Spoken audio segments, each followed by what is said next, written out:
Welcome to the Nonsense in the Chaos. I'm your host, Jodie Rose.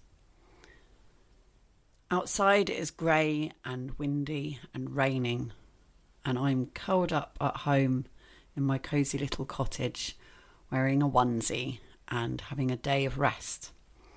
It's also a red tent day for me today, which is a very sacred, special day for me. It's the first day of my bleed. When this happens, if I'm able to and I don't have work or meetings scheduled for that day, then I will take the day off and let myself rest. Rest is revolutionary. It's something that we don't really grant ourselves permission to do. And even today, I've been feeling guilty. I had a long list of things that needed to be done. And it takes quite a lot of willpower to make yourself stop and rest. So I want to talk a bit about that today. I'm tired. I'm really tired. I'm running around constantly. When I moved to this island of Sark in the Channel Islands, I thought of it as retiring. I retired, which obviously I don't have any money, so it's not really strictly true that I was able to do that. But I have been self-employed for 20 years and living as an artist, and I've worked very, very hard for much of those 20 years. It wasn't unusual for me to be working until 2, 3 in the morning, answering emails and being on my computer trying to get things done. There was no off switch. I didn't go home at the end of the day and not have to think about my work anymore. I thought about it all the time, which was a privilege because I love what I do and I only do what I enjoy. And so that's a joy to be able to live such a life. But it was very fast. I mean, I do think I am ADHD. I'm undiagnosed, but I'm pretty sure I am close to that end of the spectrum as you can get. And I've always worked too fast. And I was living in a world where we all work too fast. It's not okay. This isn't okay. And I feel like this was something that we all came to see and appreciate when the pandemic hit and we had to stop. The things that I felt hopeful for the future from the pandemic was that we got to experience nature in a different way, and I hoped that was going to change people's attitudes towards nature, and I feel like it has. People are more interested in pilgrimaging, walking and foraging. Those have bloomed since the pandemic. The other thing I was hoping for was that we would slow down. It's not healthy for us to be living the life that we're living. So I now live a very different life. The problem is I brought myself with me. Although I retired from Brighton to this tiny little island where one would think there's nothing to do, that's not true. We're in a very tightly connected community and there is literally no off switch. It's a bit like, it feels more like being at a festival than it does living in a town. When you're at a festival, it's all encompassing. It's completely intense. Pun, it's intense. It's intense and it's like a sensory overload, and there is no off switch. When you're in festival land, that's what's happening. And on Sark, you can't just nip to the shop without the possibility of really intense, crazy conversations that you weren't anticipating. You will see people you know. And like I say, I brought myself with me. So as much as I was meant to be retiring, I'm in the government. I'm in 4 of the major committees in the government. I'm a barmaid. I help teach enrichment at the school. I write columns for the local newspapers. I'm doing this podcast. I run women's circles and do the moon ceremonies, and I'm writing a book. I've just finished writing another book. I'm a busy person and I like to do things, but that's fine. I enjoy that. But it is hard to stop. When I was living in Brighton, I was living in the world that we've been told is normality.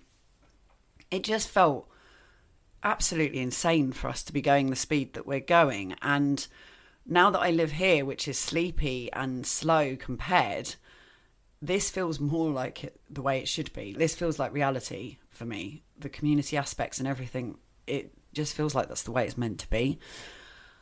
When I first moved here, I was having loads of dreams about being at media parties up the Shard or in modern spaces, like being at warehouse parties in Berlin. It was interesting. It was my brain unraveling all of the outer world stuff that I'd done and been to. It was really weird. It was like my brain couldn't quite comprehend how green my living space now was. I am so blessed to be here. It's the most incredible place to live. There's no roads, no cars, there's no street lights. It's a completely different experience. The nature is absolutely mind-blowing here. And then you've also got the community and the intensity of that. It's huge. The only way I can explain is that there's no off switch. It's 100% immersion in human activity and human connection with all age groups and all types of people, and I love it. I absolutely love it. Since moving here, I learnt to nap, which I couldn't do before. When I said in previous podcasts I've jumped timelines, that's something that felt like changed with the timeline as well. So not only am I no longer scared of heights and I no longer have asthma and I'm married to someone else and I live in a completely different reality, but I also can nap now. I just had a nap and it was delightful. That's a real treat, to be able to slow down and just stop and nap. It is an art form. They used to make me feel groggy. They used to make me feel rubbish. It is about just having 15, 20 minutes. That's the sweet spot. If you sleep for too long, you go into deep sleep and then that makes you feel a bit rubbish. Yeah, I just let myself naturally do it, and it just takes that edge off when you're really tired. I was too tired to do this a little while ago, and then I had the nap, and now I feel rejuvenated and able to sit here and chat to you. So the napping became a skill that I've learnt, and I did hope since 2020 that we would slow down and that things would not go back to normal.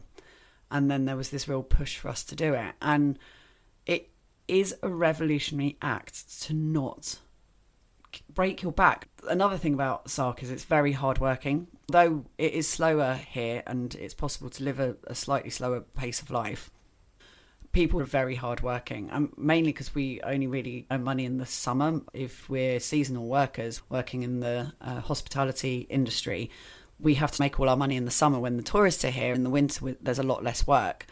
But also just there's no real retirement because people don't have necessarily pensions and things. So people are working into old age. I don't have a pension. I'm fully intending to just keep on working because I enjoy my work. So there's no reason for me to retire. I will happily keep doing things into my old age.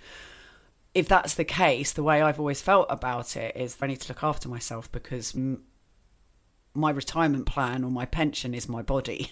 My capacity to be able to keep working into old age is my safety net. I need to look after myself. It means I get up when I want. I don't get up early. I don't do meetings early. It's like I'm getting up late because that's my privilege. I don't have any money, but I get up when I want. And prioritise exercise so that I stay fit and healthy. And that's really important. I have done a few talks in colleges and drama schools talking to kids about producing and creative theatre producing, which is half of what I do normally back in the UK when I was there. And I say to them that there are two types of people in the world. There are savannah people and there are zoo people, and there's nothing right or wrong with either. Savannah people cannot stand to be in a cage, but they don't know where their next meal's coming from. They don't have any health care. They're free, but they are at their own risk and peril. And then there are zoo animals who know when their food's coming. If anything's wrong, they'll get looked after. They'll get medical care. There's an off switch at the end of the day. The visitors go and you can relax and you haven't got to do anything. And you're looked after, but you are in a cage. It's good to sort of work out which of those you are. And I'm 100% a savannah animal. I do a couple of shifts in the pub here, which just ties me over. And that's the first time I've had, limitation on my time? Control, I guess. It's the first time I've had control on my time since working in the call centre when I was 35. So that's 10 years ago now. And that was only for a year and a half. And that was the first time since I was 18. So I've avoided having had those kind of controls on my time. And it is someone buying bits of your life. I work in the bar here and I do actually really love it. Being a barmaid is definitely my archetype. It means I get pay to hang out at the pub where I would probably be anyway. I actually prefer being behind the bar than in front of the bar because I get to talk to everybody whether they like it or not, and I get free alcohol because people buy you drinks and it goes in the pot, so I've always got free drinks in my pot whenever I do go out drinking. And it just gets me out of the house as well. Being self-employed, it would be very easy for me to while away weeks in the cottage because I love our house so much. It'd be easy for me to just stay here the whole time and not go out. So it's quite good to have a job that does get me outside. In the summer, I work for Adventure Sark, taking people out coast steering and kayaking. But I don't think of that at all as a control of my time. If anything, I see that as getting paid to exercise, which is really handy. So I love doing that. I do love the bar job, but I can feel the cageness of having to be somewhere every Thursday and Friday. It is a limitation on me. And I definitely prefer being completely free and being able to listen to my body and be like, oh, today I'm feeling really productive, so I'm going to get all this stuff done. And then on other days, I need to take the day off. I feel like my week being broken up with having to actually go into a job does kind of mess with that a little bit. I am a lot less productive here than I used to be. I think that's for a mixture of reasons. Part of it is because I did imagine that I'd retired. But it was also because I needed to slow down, because we all need to slow down. The level of production and speed with which we work is just too much. I'm not the only person who thinks like this. There is actually a bit of a movement around this, and I'm going to be interviewing Rachel Taylor next week, who's a friend of mine, and she's doing work around this, Revolution of Rest. She had an installation at Shangri-La this year at Glastonbury Festival. I met her at Glastonbury a few years ago and I love her work. I'm looking forward to introducing you to her. She's a brilliant human being. There's also a magazine called the Idler magazine. This was set up by someone called Tom Hodgkinson, who's a friend of mine. I am going to try and interview him at some point. He's brilliant. He was a journalist. He worked for some of the big papers, writing for some of the broadsheets, and then just went, you know what, this is nonsense. And he left and he set up his own magazine called Idler Magazine. There was also the Idler Academy, which was like a coffee bookshop in London, and they'd have workshops and talks and things. And there is still an academy now, but it's online. But you can do workshops and things, and it's just brilliant. I highly recommend, Google Idler, or whatever search engine you want to use, look up Idler Magazine, because it's lovely, languid, beautiful articles chatting about skills and things that you do in your idle time, like crochet, nature walks, sailing, beekeeping, that kind of thing. Michael Palin and people like that write for him, and it's just a really lovely space to be in when you're reading these articles that are about enjoying your time and making the most of your life. I've got the manifesto here. I'll read this to you. How to be idle, the manifesto. The religion of industry has turned human beings into work robots. The imposition of work discipline on freewheeling dreamers enslaves us all. Joy and wisdom have been replaced by work and worry. We must defend our right to be lazy. It is in our idleness that we become who we are. It is when lazy that we achieve self-mastery. Jobs rob our time. Productivity and progress have led to anxiety and unease. Technology imprisons as it promises to liberate. Careers are phantoms. Money is a mind forged.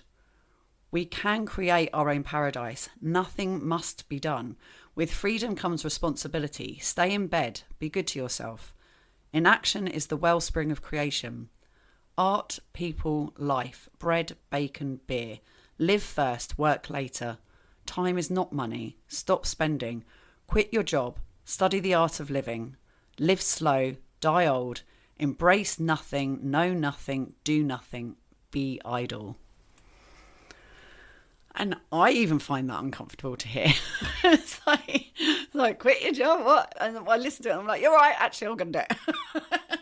I remember having a really funny conversation with my aunt once. She's a distant aunt, and so her daughter's a distant cousin once removed or something. She was sat with her daughter and we were having food. She said, oh, you know, like homeless people or people that sign on and don't have jobs. And I said, I have absolutely no problem with people signing on and not having a job. And she said, what? And I said, well, you don't have to worry about them. You know, they're just sitting around getting stoned. I mean, they didn't choose to be born, did they? They didn't ask to be alive. If they don't want to work, why should they have to work? They're not the ones to worry about. It's the ones who are busy building bombs and have big red buttons. They're the people you need to worry about. A human being who's sat in a hammock smoking a spliff is no concern to me. It's the piggy-faced bastards with big red buttons that you got to watch out for. The more people sit down and do nothing, the better. We invented work. We invented toil. None of this is necessary. Reality is completely made up.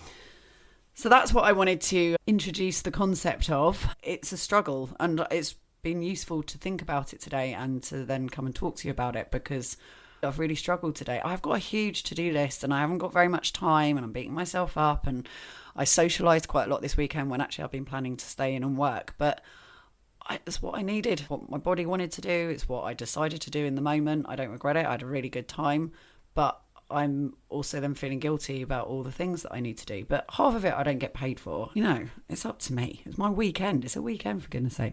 The other thing that's awesome about the Idler magazine is it has a snail for its logo, and I love it. I'm getting it tattooed on my foot. The snail is my totem animal. So as I mentioned, the ADHD aspect of me, I've got some friends who are like a family, the O'Briens. Shout out to the O'Briens. I love you all. The boys all have ADHD, probably the girls as well. The boys, it's very obvious they've got ADHD. That was diagnosed and they knew they had it 15, 20 years ago. I've known them a long time now. So it was before the big everyone now has ADHD thing happened, which is, I've got no problem. I think it's a good thing. They were one of the early people to get diagnosed, and I just found that I fitted in with them. They felt like home because I could be loud and fast and not feel like I had to hold myself back or be measured. I felt like I could be free when I was with them, and they all said, you've got ADHD. So even though I've never been diagnosed, I've had this thought for about 20 years. For me, the snail is my absolute opposite, my totem animal. It's a gypsy. It carries its home on its back. It gets to go wherever it wants. It gets to have sex with whoever it wants because it's hermaphrodite. I'm definitely a mixture of male and female. They move slowly and they enjoy the ride, smell the flowers, chomp on the cabbage, and just slither around the place. There's an amazing scene from a film called Microcosmos, which is one of my absolute favourite films ever. I managed to get it on DVD the other day, but you can't get it online anywhere. There's a scene in there where these snails make out, and it's the most glorious scene. It used to be on a Kit Kat advert a while ago. It's set to this beautiful operatic music. They're embracing, and their little antennas are touching each other and pinging back. It literally looks like one of them bends one over whilst they're snogging, and they're just sliding their bodies together and rippling, and it's absolutely brilliant. There's also really good slug sex, which is a David Attenborough. If you Google leopard slugs, David Attenborough, oh my God, they end up hanging from a string of slime and spiraling together and turning into a bright neon flower. It's actually crazy. So yeah, I'm well into my slimy insect sex. But yeah, the snail is my totem animal. It teaches me to slow down and enjoy the ride. And when I got my 10th pilgrimaging, it had a little snail logo on it, and that made me really happy. And when I do the pilgrimages, I very much feel like a snail with my shell on my back with all my worldly possessions. And me and my brother used to play a game when we were little where we'd crawl around the floor in our duvets with just our heads sticking out and pretend to be snails. And we'd go into our duvets and pretend we had bowling alleys and arcade games and watch the film and do all the sound effects of us being in the cinema eating our popcorn and stuff.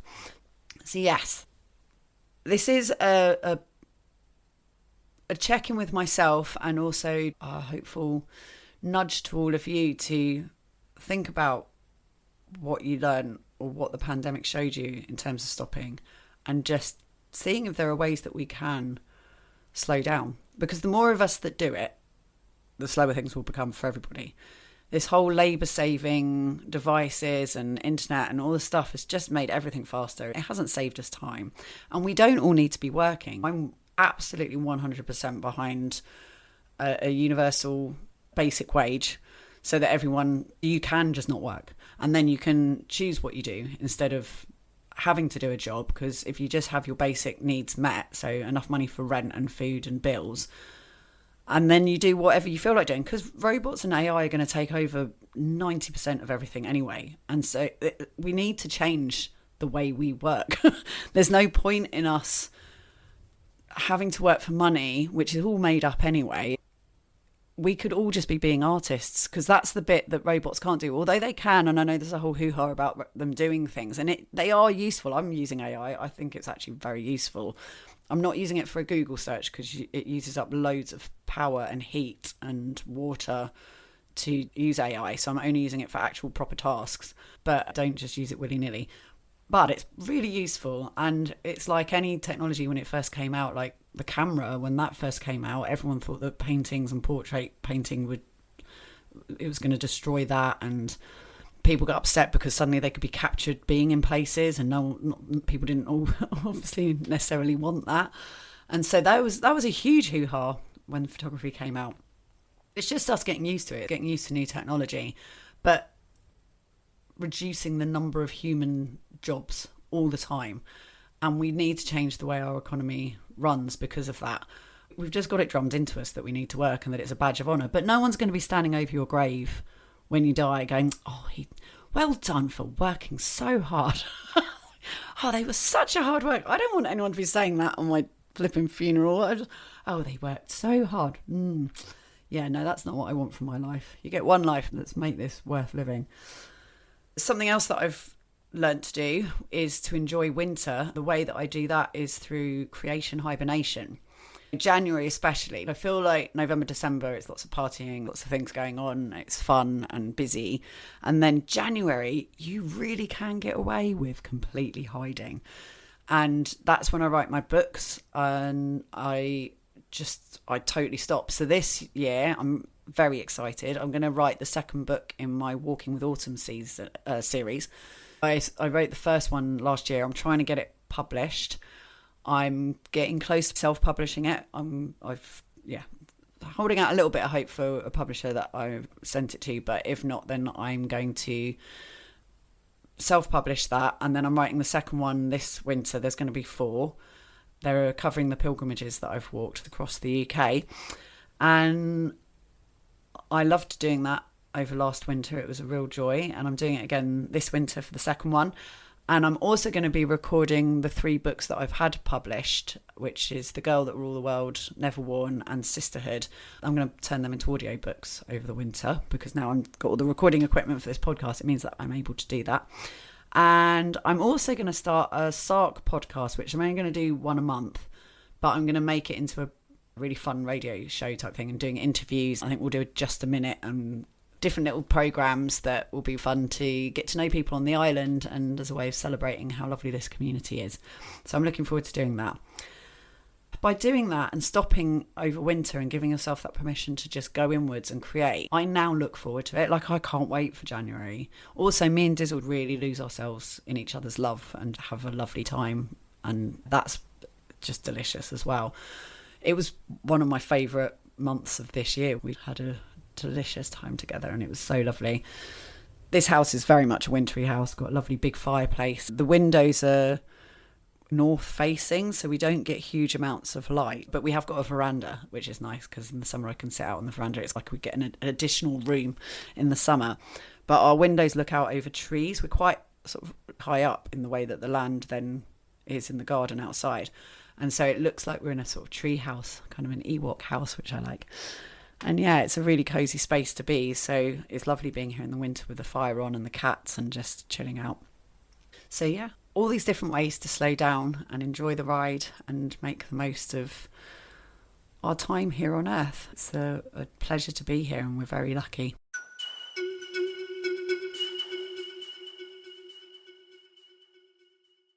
If you enjoy this podcast, consider supporting me on Patreon.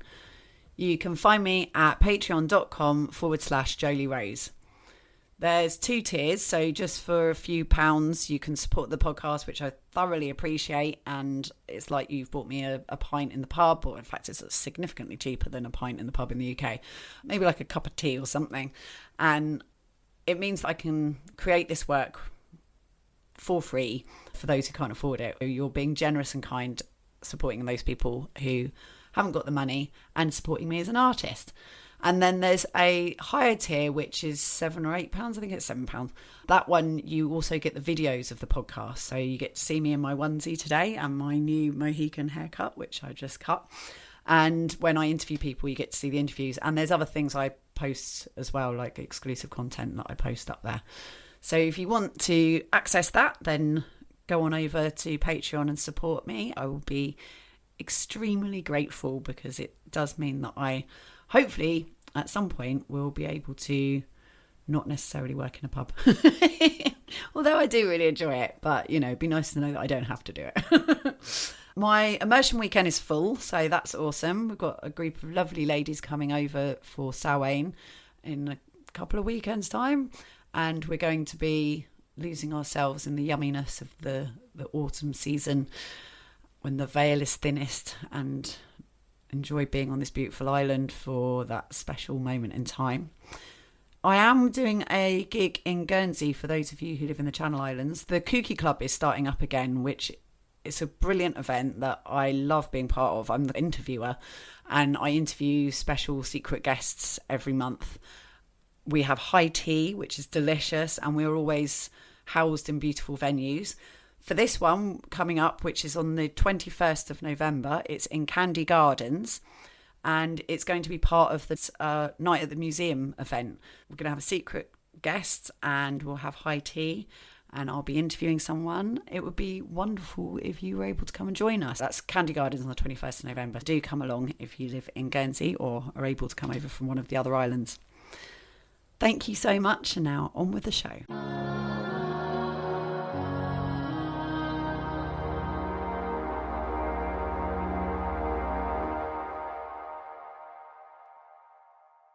Thinking about rest and permission to rest. This is a red tent day. This is the first day of my bleed, and I would like to explore menstruation in more detail. I've got someone in mind who I'd like to interview, who helps you talk through your period cycle and imagines it as seasons. She's wonderful. She designed her own menstruation cup called the Libby Cup. Her name's Heather Sanderson. I'm going to see if I can interview her at some point. She's one of the pilgrims that came on one pilgrimages with me. But yeah, thinking specifically about rest, I'm going to pull a rune. Necessity. So this is Nazurs. I never know how to pronounce them. My friend Scarlett's really good at pronouncing them. She was one of the priestesses that came with me to Boomtown and was on the podcast. She knows how to pronounce all of these, but it's the rune of necessity. I used to not necessarily find this rune a positive rune, and then I flipped the script on it and realised that actually sometimes necessity is an important thing.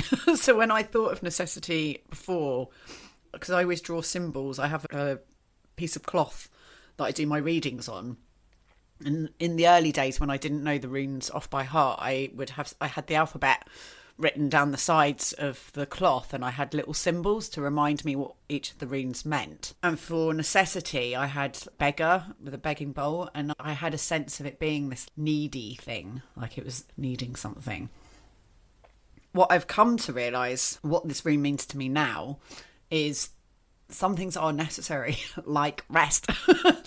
It is necessary, and we just don't appreciate how necessary it is. I think a lot about the hunter-gatherer stuff. I'm actually listening to an audiobook at the moment called Money by David McWilliams. It's brilliant. It's talking about money in a way that resonates with me from a human history perspective. And actually, because I'm on a journey at the moment, changing my relationship to money is a big thing for me, because it's the root of my greatest pain. In my head, it's the reason why my parents split up, which was the biggest wrench in my life. The big crack from childhood was my parents splitting up.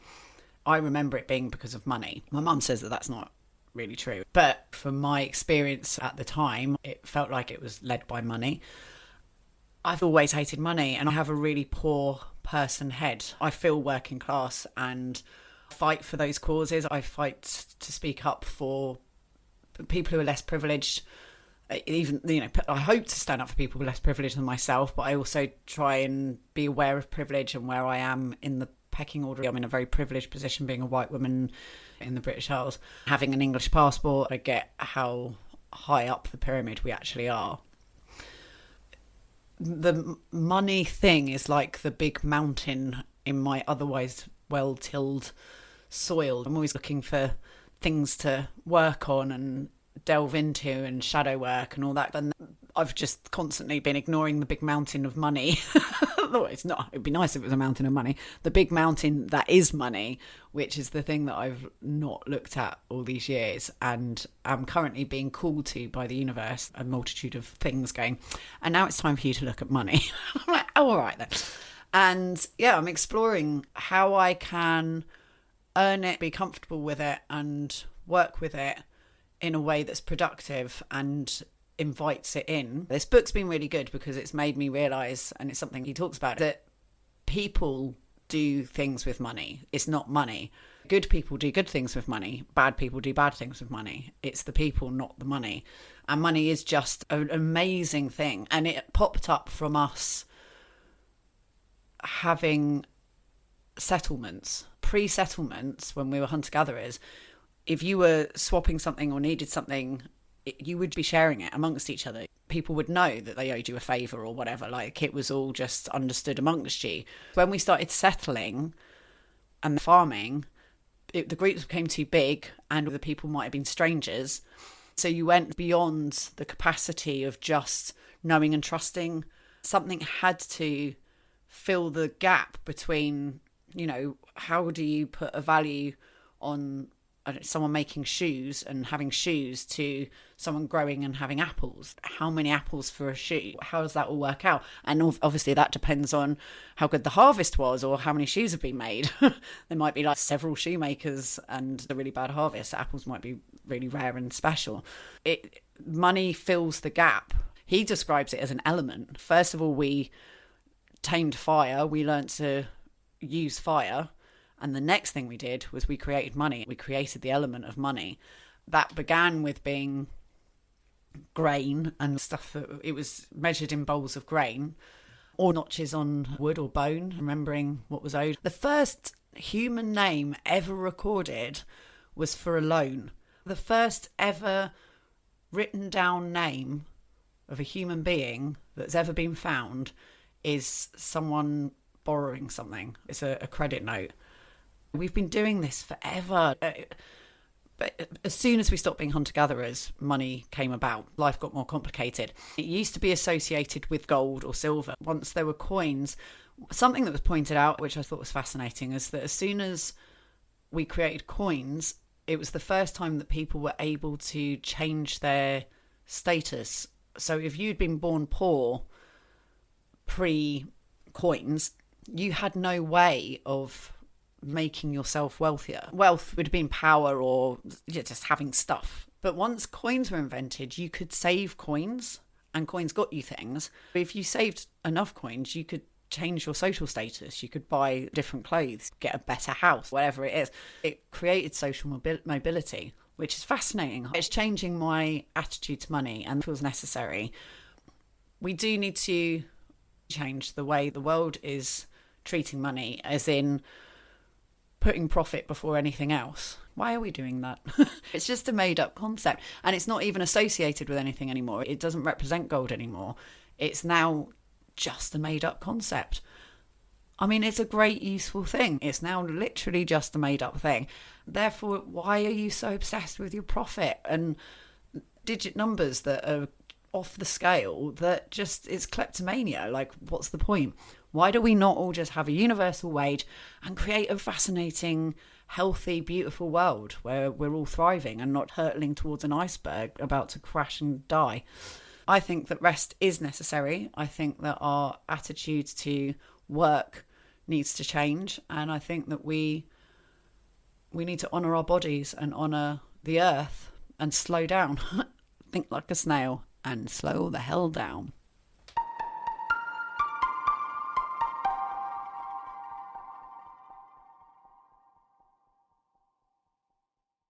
Last of all, I want to think about a chaos crusade. This is in honour of the really beautiful soul that was Dr. Michael Mosley, who very sadly died earlier this year. He was out walking on holiday and I think he just had a heart attack and died, and they didn't find him for a few days. And it was really sad because he was doing such amazing work. He had a podcast called Just One Thing, And it was just one thing you could do that would make your life better, like doing yoga or meditation or going for a walk. He's a really gentle, lovely soul. And if you haven't listened to that podcast, I highly recommend it, because it is jam-packed with useful tips to make your life more pleasurable. Just simple, lovely things to slow down and enjoy the ride. And he was doing a series called Deep Calm as part of the Just One Thing. It's the episode called Using Music. It's lovely. I highly recommend going to listen to it. He talks about using music to meditate and just listening to music. We have Alexa here, and I'll just say, Alexa, play spa music. And we have beautiful, relaxing massage spa music playing throughout the house when I'm trying to work, because if I have radio or songs with lyrics, they distract me and I can get lost in them. Whereas if I've got instrumental music playing, I can concentrate. Also, with it being yoga and massagey music, it instantly makes my nervous system relax, because it feels like a spa day. I light incense and have a nice chill. What he was saying is to lie there and listen to the music, really focus on the notes and just lose yourself in it. And you can even count them. So you could count the notes up to 10 and then start again, which is something you can also do with your breathing. Just let it wash over you and really immerse yourself in it. I just remember as a child how much that was normal. I used to lie there and listen to albums all the time. I used to dance around my bedroom making up dance routines, but I regularly used to lie there and listen to music. I'm definitely aware of how much my attention span has changed. I struggled to read books. I did an English literature degree. The internet only just really become a thing. I had my first email address when I was at university. I got my first mobile phone when I was at university. It wasn't anything like what we have now. I'm so happy that I got to have an analog childhood and that I grew up with technology. I said that to Diz the other day, and he goes, "Yeah, I grew up with technology as well." And I went, "No, what I mean is me and technology grew up at the same time as each other." So when I was little, it was giant computers and Sinclair Spectrums, giant yuppie brick phones, and Simpsons began. And all of these things grew up with me. So I've seen the full journey of it going from its starting point to where it is now. It feels like a brother or sister, like we're the same age. I'm not scared of it or intimidated by it, but I can see how much it has affected my attention span. I had to read 3 or 4 books a week for my course. Now I can't read. I just don't have the time for it. I listen to my books on Audible while I'm cooking or getting a shower. I can't just cook or shower without something playing. I can have an audiobook playing whilst I'm writing something. It's ridiculous that I'll be scrolling Instagram and replying to messages or posts and things whilst listening to a podcast. We just try and cram so many things in and do too many things at once. And so, yeah, just to keep finding ways to stop. So I do a little meditation every morning, and I do yoga every morning. That changes my day. The days I don't do it, I feel very stiff and short-tempered and just ill at ease. By doing that every day, that really helps. When I do the creation hibernation, I also do a digital detox. I give up social media for a month. And I love that. I don't drink, and I give up social media and I cut everything out so that it's just pure. And it's not necessarily a month as well. I keep going. This year I went till Easter. So I'll just keep going until I feel like I'm done. But I love that. We need to take care of our attention span, our space for boredom, and room for our imagination. This was what we were talking about at Boomtown this year. From What Is to What If by Rob Hopkins. He was saying that we're not having a climate crisis, we're having a crisis of the imagination. Now more than ever, we need to imagine a better world. We need to imagine new ways of living. We are groomed into imagining apocalypses, and we can all see the future where we're completely screwed because we're seeing it all the time in films. That narrative is well known. But for us to see a future where we thrive and survive and fix the rifts between us all and heal and all become human, that's what I dream of, is a world where we're all human and we're all on one planet together and there's no boundaries or borders. It's just human beings on planet Earth. It's for there to be prosperity and shared resources and shared finances and freedom for us to dream and create and explore space. Absolute Bill Hicks here, but explore space both outwardly and within.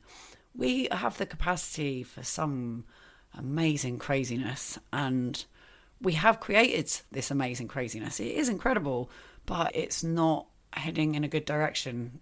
We are heading towards our demise if we carry on along this route, but I have absolute faith.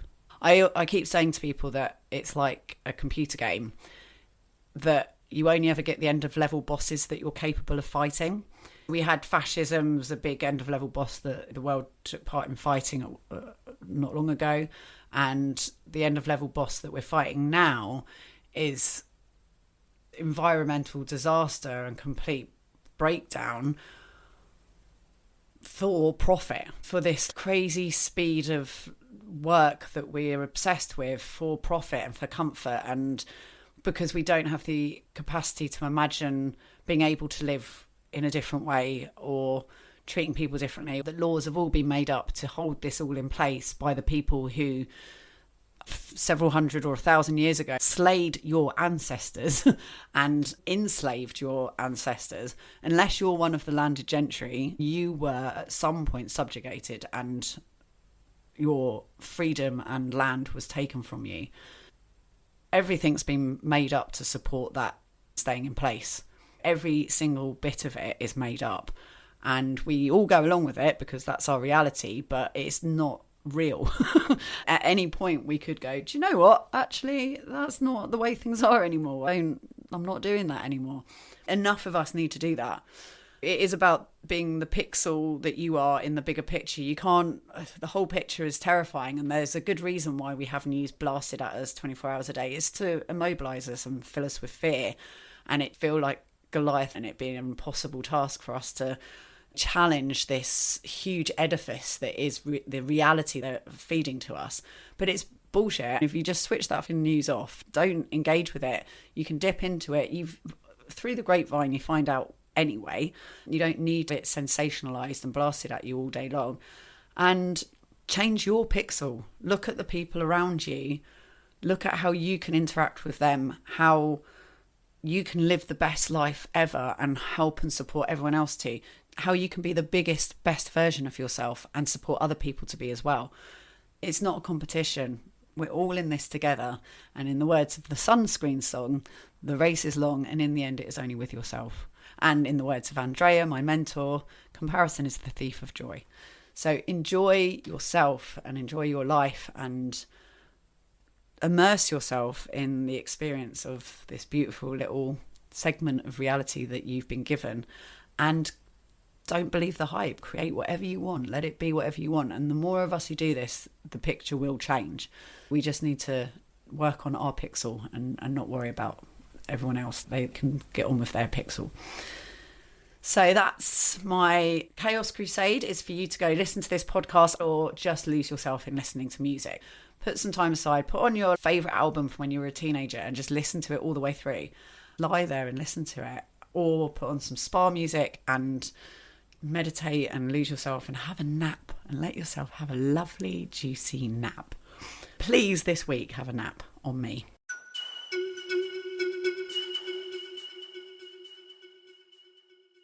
Next week, I am talking to Rachel Taylor, and we're going to be talking about this subject more and the other amazing activism work that she does. It's given me permission today to own the fact that I've done nothing and that's okay. And my to-do list can wait and the world will still turn and everything will be fine. So with that, I am going to have a nice sit down on the sofa, watch a little Strictly Come Dancing, which is amazing this year. The contestants are so good. I don't have a clue who's going to win. I'm going to bed early. Enjoy the rest of your week. Thank you for listening, and I'll speak to you again next week. See thee anon.